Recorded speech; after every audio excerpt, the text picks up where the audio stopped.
The way they played, मैंने expect नहीं किया था कि this way they will show this kind of character. Target था ना, ये कम से कम 80 रन ज्यादा थे। केएल राहुल जिस तरह से उनके पास टेम्परामेंट है, जिस तरह से क्लास है, तो इस पिच पे उनका रहना जरूरी था। ऋषभ पंत अगर थोड़ी देर रुक जाते, जिस तरह से टेल ने फाइट बैक किया, थोड़ा मुश्किल किया। जो फिटनेस है बुमराह की, केएल राहुल का रोल बहुत बड़ा था। बुमराह तो थे ही, साथ में सिराज ने बहुत अच्छी गेंदबाजी की। अभी थोड़े से वो इनएक्सपीरियंस है, they are not very world class bowlers, we don't know. देखिए, मुझे लग रहा है कि मैं तो बहुत निराश हूँ। मुझे लग रहा था कि इतना बढ़िया फाइट किया, जिस तरह से सेकंड इनिंग्स में गेंदबाजी की, पहली इनिंग में बिल्कुल मैच किया उनके साथ। मुझे लगता है कि पर जिस तरह से विकेट ऊपर नीचे हो रही थी, मुझे लग रहा था कि there was something in the pitch where ये जो टारगेट था ना, ये कम से कम 80 रन ज्यादा थे। ये लग रहे थे कम, पर थे ज्यादा। पर मुझे लग रहा था कि जो विकेट्स गए ना हमारे कल, जो जब 36 पे 1 थे, उसके बाद 3 विकेट गए, उससे एकदम से हौसले बढ़ गए।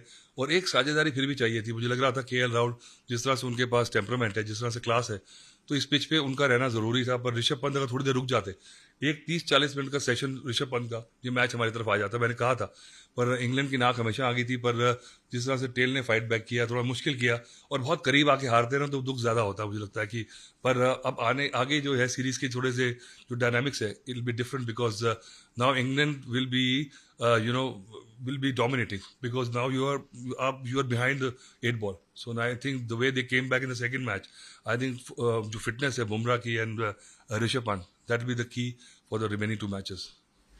सर, नेक्स्ट मैच की बात करें। नेक्स्ट मैच जो है मैनचेस्टर में, या यूजुअली वहाँ पे काफ़ी रेन का भी रोल रहता है। तो कंसिडरिंग दैट, अगर वो मैच में जब हम जाएंगे, तो what do you think India की अप्रोच होनी चाहिए, considering the fact that rain होगी, और अगर वहाँ हार गए तो we have no chance to win. See, actually, I thought that if India, the way they played, मैंने expect नहीं किया था कि this way they will show this kind of character. So this is young team, and the way they have actually fought back in all the matches, 3 matches have been brilliant. So I think good cricket we have seen. Yes, when you go north in England, there's more chance of rain. So, but the 3 matches you've seen has gone. All of them have gone to the 5th day and on to the last session. So you can imagine the kind of contest we are having.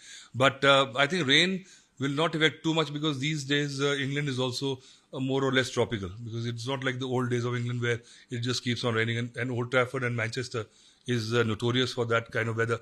But I think whenever the match is after the rain, it comes down, but the grounds are so hard and the pitches are so parched, because they're dry pitches. You see, there's not much grass on it. So I think India will actually hold their own in spite of the rain and the kind of tracks given.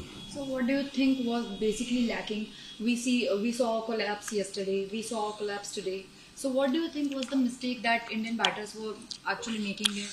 See, it was going to be difficult in the 4th innings anyway, because चौथे दिन की pitch जो थी, जिस तरह से India ने भी बॉलिंग की है, थोड़ा अप एंड डाउन था।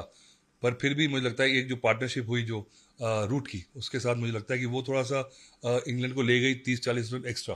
बट उसके बावजूद ये तो पता था कि फिर 5th डे में ऐसी पिच रहने वाली है, थोड़ी स्लोप भी है लॉर्ड्स की, तो दिक्कत होने वाली थी। पर ये टारगेट मुझे ऐसा लग रहा था कि 2 साझेदारियां, एक केएल राहुल का रोल बहुत बड़ा था, और एक मुझे लगता है ऋषभ पंत का। पर ऋषभ पंत वहाँ थोड़े से, आज उनका डे नहीं था, but he could have turn the match in half an hour 40 minutes, I am sure.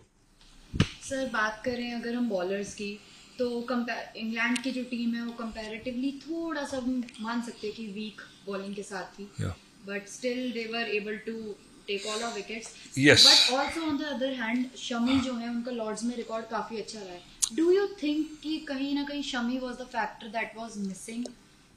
No, actually, we should not actually just say this that जो बॉलर होता तो ये होता। This is the team. I think we bowl brilliantly. Bumrah तो थे ही, साथ में सिराज ने बहुत अच्छी गेंदबाजी की। बाकी गेंदबाजों ने भी। अब देखिए, सुंदर ने जो आपको बोनस दिया, but I think there was nothing lacking. I think we did really well, just that luck was not with us, and I think England showed more character. So I think the bowlers अभी थोड़े से वो inexperience हैं, they are not very world class bowlers, we don't know, like Stuart Broad and Anderson वगैरह जैसे नहीं है। पर उसके बावजूद भी these pitches they have got a better handle on it, and I think they just held on to the nerves better than India, especially in batting.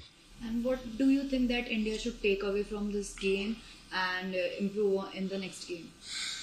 I think this the way they fought back and won the second game. I think, but when you lose a close game, it's slightly deflating. But I think this team actually believes that they are equal or they are better. So I think that attitude, and we've got man to man marking. अगर injured भी हैं, तो we've got a replacement ready. So I think that team has got all the factors in, and I think Manchester could be a bit iffy because अगर बारिश होती है या wicket green देते हैं तो वो भी फंस सकते हैं क्योंकि हमारे गेंदबाज भी कम नहीं है.